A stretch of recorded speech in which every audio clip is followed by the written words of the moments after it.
Hello and welcome to Banking Frontiers. It is time for a wonderful conversation on insurance and information security. Cyber security, cyber insurance, and the kind of attacks that have been happening in the insurance sector has always taken the industry by the storm in the last 1 year. There has been a lot of incidences of attacks on insurance companies. But at the same time, the sector has really come up jubilant and has really been reinforcing its commitment to the industry.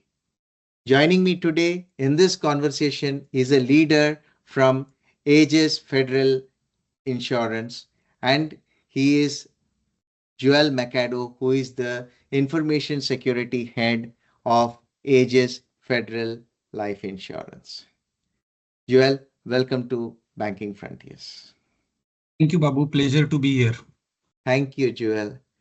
Joel, you have been in this industry for quite some time. You have seen the transition from a service provider to a bank to that of an insurance company, and you have seen the lengths and breadths of information security where you have spent all your years.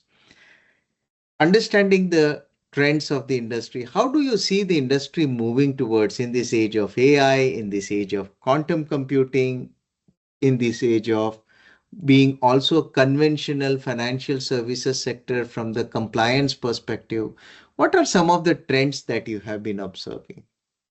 Before we move ahead, I would like to put disclaimer that all the opinions are personal and do not reflect views or policies or official stance of my organization. So in today's era of the cyber security, people are more or the organization are more concerned about the threats which are evolving in the industry, and they are more focused on staying one step ahead of the of such threats. So they are trying to implement the automated solutions to defend their organization against the sophisticated attacks. So they are implementing the modern technologies which can automatically respond to such threats and defend their organization then and there itself without any manual intervention. Interesting. So, what are some of the technologies that you have seen playing an important role in the recent past? First and foremost, the most important technology we have seen is modern SOC. So modern SOC is the way forward I can see, and most of the organization in BFSI sector have already started onboarding or already implemented the modern SOC. Modern SOC will allow you to use by using the SOAR technology. Modern SOC will allow you to take an action automatically on the threats which are observed at perimeter level as well as insider threats which are observed. And by using the playbooks, they take an action against such attacks to prevent the perimeter of the organization. Wonderful. Considering the fact that you are in a compliant industry like the insurance sector, what can the other sectors learn from the banking and insurance sector, according to you, in your experience? Right. So BFSI industry can absolutely serve as a role model for cyber security across the industry or the sector. Given that highly sensitive transactional information or the personal data and the regulatory mandates the regulated entities dealing with, the organizations are implementing the robust security framework that other industries can learn from.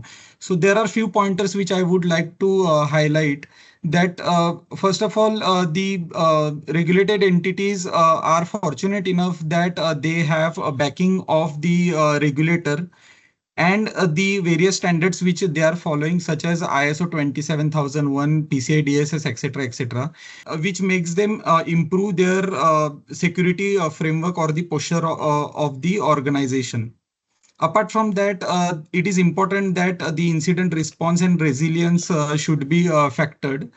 So, as a part of that, the organization should have cyber crisis management plan in place. The recovery procedure should be available with them, and those are not only for the documentation purpose. Those procedures and the plan needs to be tested at regular interval by performing the cyber drill and various assessments. So earlier, those days are gone when we used to perform the regular vulnerability assessment, penetration testing, application testing, and so on. Now it is like the era is of continuous testing. So there is no more regular. So continuously we have to keep eye on the gaps which are present in the organization and take immediate action to fix those gaps. And you, as everyone knows, that the people are the weakest link of the organization. So we have to be more focused on the educating the employee as well as the customer of the banking and financial sector, because we are dealing with the policy holders or the account holders. They are accessing our platform to maybe deal with their hard-earned money or the policies. So we have to educate them on phishing front, the social engineering front, ransomware, and so on, so that they take the necessary action while dealing with the emails and messages which they received. Interesting. In security, ultimately organizations like yours, they deal with multiple vendors. When you see most of these organizations, what are the emerging trends in ensuring that supply chain of security is equally secured, and it is not just secured at the organizational level but at the supply chain level? How are organizations working around this? We have seen that most of the breaches are happened from the vendor premises, because we were least focused on the security which is implemented at vendor premises, and more focused on the organization to implement and to improve the security posture. So nowadays, I can see that as per my experience, the BFSI sector is more concentrated on the vendor security. While onboarding any vendor, they ensure that they perform the proper due diligence and the security checklist is verified before onboarding the vendor. Once the vendor is onboarded, they categorize the vendor basis on the data the organization share, criticality of the vendor, and the mode of connectivity with that particular vendor. Once it is segregated and categorized into various categories, then basis on the frequency, they perform regular audits for the vendors, and the organization also ensure that the vendors are even the ISO certified or the PCI DSS certified, because they are dealing with their critical data. Also, contractual agreement is factored as a part of the engagement to ensure that right to audit clause, then the NDA is in place, and various other data security controls such as encryption, then data identification is factored as a part of that. And last important thing is that the collaboration with such vendor on the risk management strategy is also in place. Superb. Now, today is an era of cloud, and most of the organizations are, working around their cloud strategy. And this is one of the areas where point zero or kind of security strategy. On the other side, you also have SaaS and various other platforms, right? So, what is your organizations working around it? As we all know that zero trust means never trust and always verify, be it people or technology. So zero trust is not, first of all, we need to understand trust is not a technology, it's a principle which says that no one and nothing can be trusted automatically. So if you ask me, there are three important steps which we need to ensure while working on zero trust principle, which is verify, validate, and continuously monitor. What is verify? So whenever any system is trying to connect our organizational infrastructure or the application, we have to ensure that we verify that system, whether that is a legitimate system or not. All the security parameters or controls which are required are part of that are installed and implemented on that system or not. Then we need to continuously validate, and we have to authenticate him and ensure that he is authenticated continuously whenever he's trying to access various folders and applications within the organization. We have to monitor all his activities, we have to record his activities, and if in case of any malicious activity, we have to take immediate action on that.